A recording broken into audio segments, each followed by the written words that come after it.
Hey guys, today I wanted to talk to you guys a little bit about the games that shaped me as a gamer, as the kinds of games that got me into JRPGs.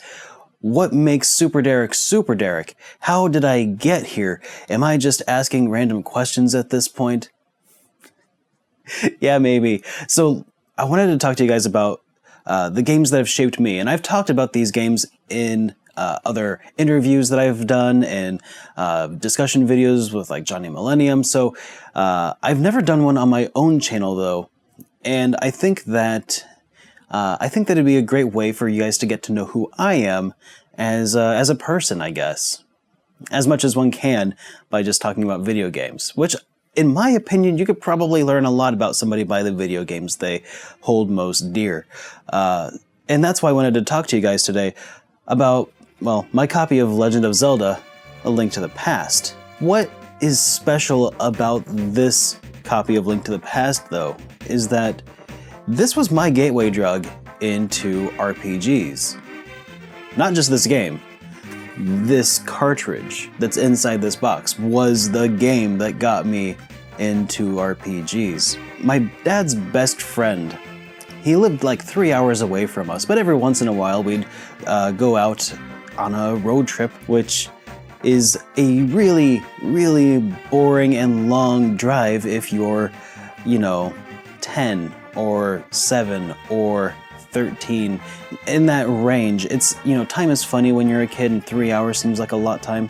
It actually seems like a lot of time even just now talking about it, but back then it was a trek. And when we would get there, my dad's best friend, he had so many games, and sometimes he would have them hooked up.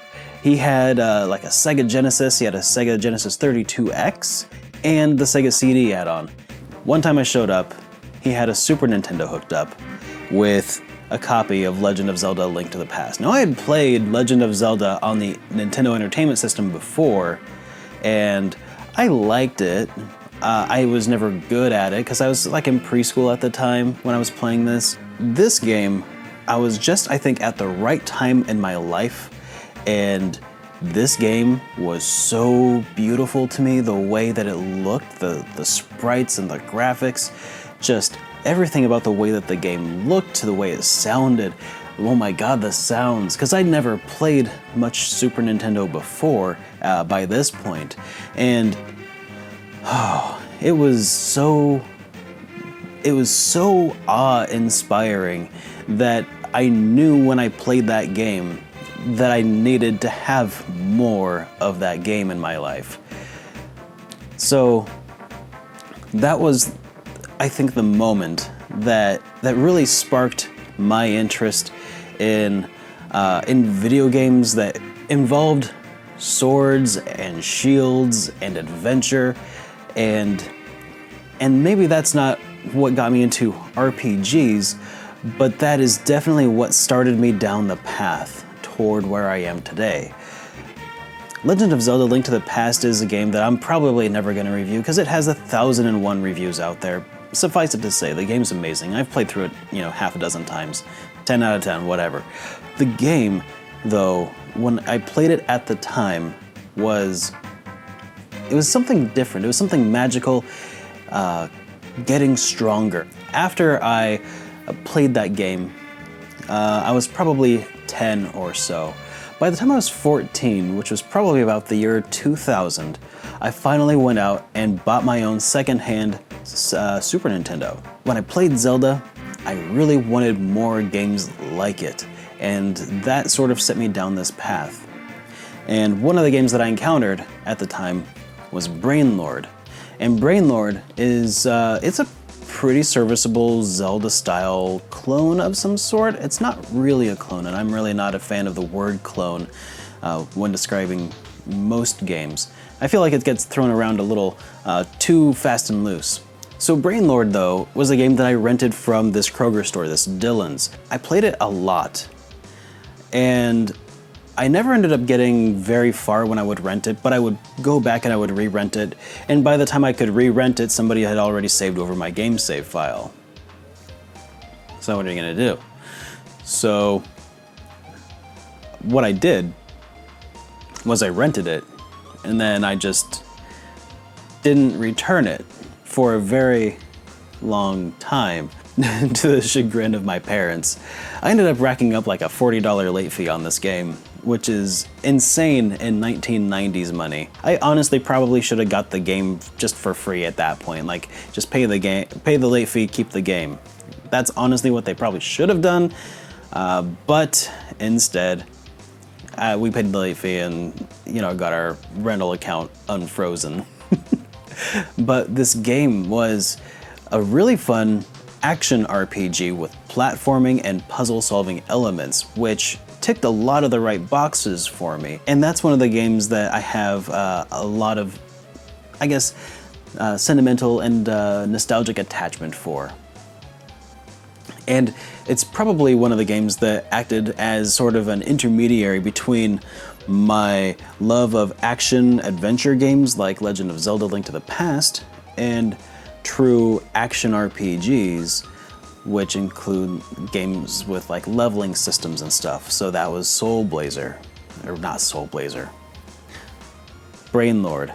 Later, I played Soul Blazer.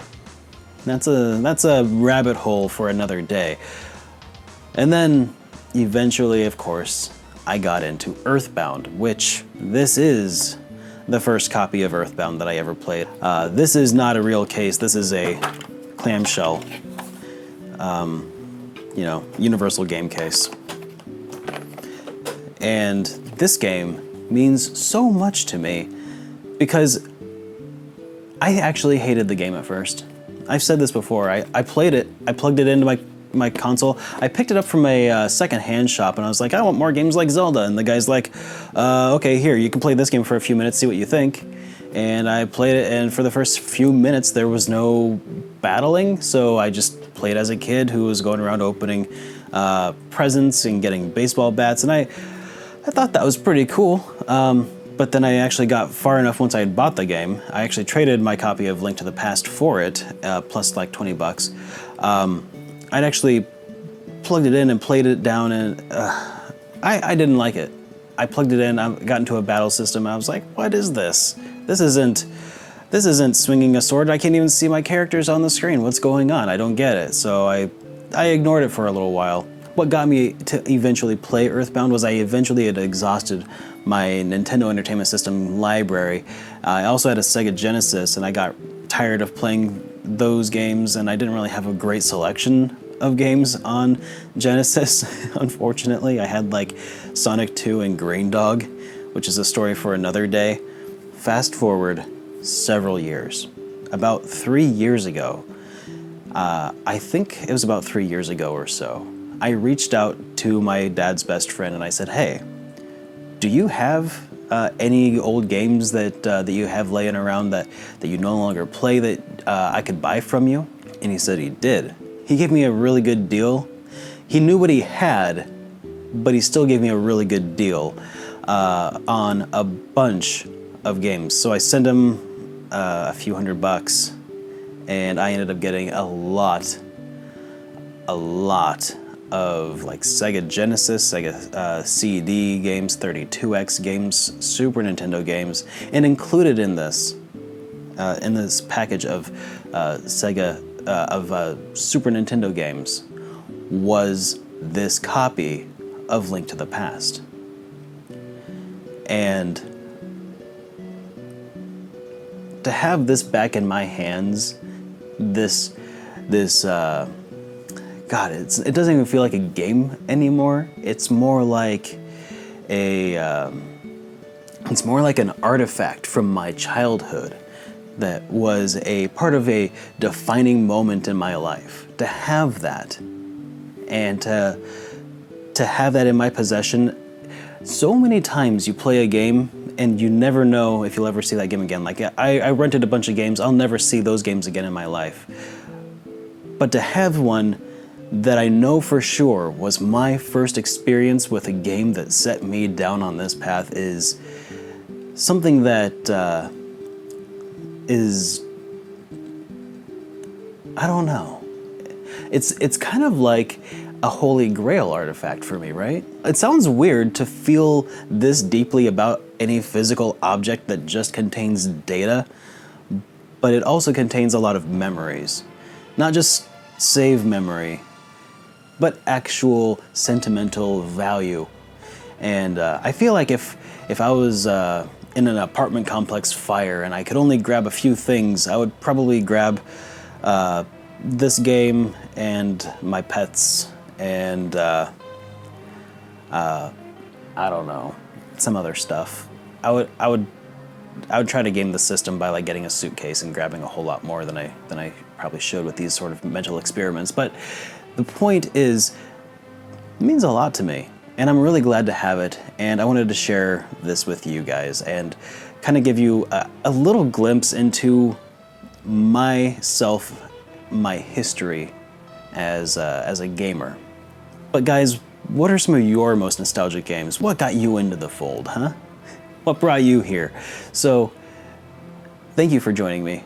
I'm gonna see if I can make this rambling talk make sense in video form. I'm gonna see if I can cut this down to size, and I will see you guys next time.